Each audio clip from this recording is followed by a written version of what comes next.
work locally, I think, it's really common sense. In the private sector, if you don't show up to work, it's taken from your salary. It should be the same case here in Congress.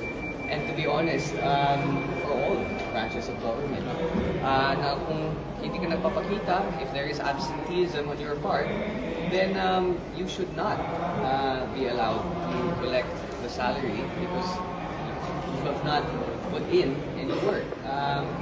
I think the Filipino people and especially Congress deserve nothing but excellence, and I think the institutions that we all work for should provide the environment in which that excellence should flourish. So I think we need to start making changes around here to really show ang ating mga kababayan that we're here to work and that we're here to get things done, which is what I hope the bill will reflect, and hopefully maybe other branches of government can do the same. Yung sa no work, no pay bill po ba, may pinatatamaan po ba kayo, or is it because general po ba si Senator Bato po ba ang pinatatamaan dito sa bill na ito? Ikaw naman nag-intriga ka lang. No. I'm not singling anyone out. I think this is just the right step forward for the legislators and institution.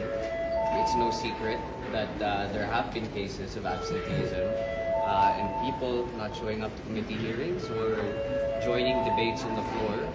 And generally, the more people debate on legislation, the better quality legislation is produced.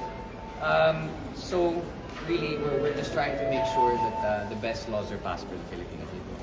Sir, at the time na ma-refer na sa Committee on Justice yun namang impeachment complaints versus VP Sara Duterte, would you also... I'm not going to be commenting on any impeachment complaints for anyone for the time being.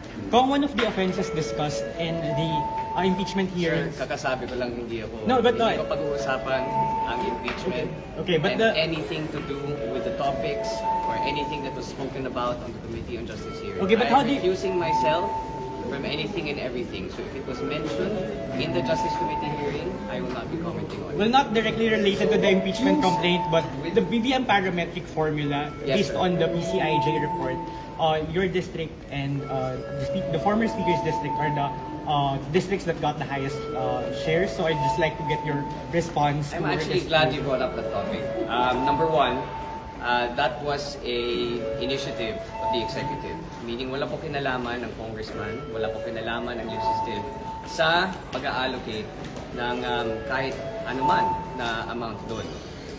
Bilang isang mambabatas, bilang isang tao na kung ang kanyang trabaho na ipaglaban ang kailangan ng kanyang distrito, my mayors, my constituents, my barangay captains come to me with priority projects all the time.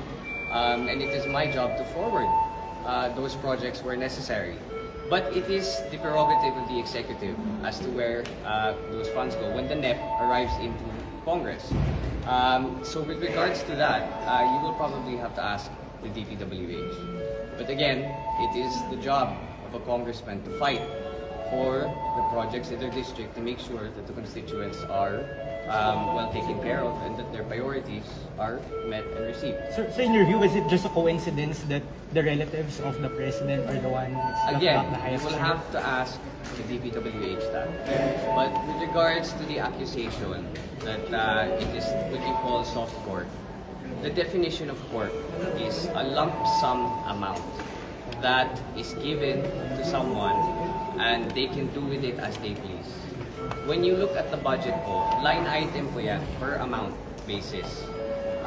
So it's projects that are accounted for. So that's what I will say in that regard. But again, with regards to the rest of your statement, I think the DPWH would be best positioned to answer that question. Sir,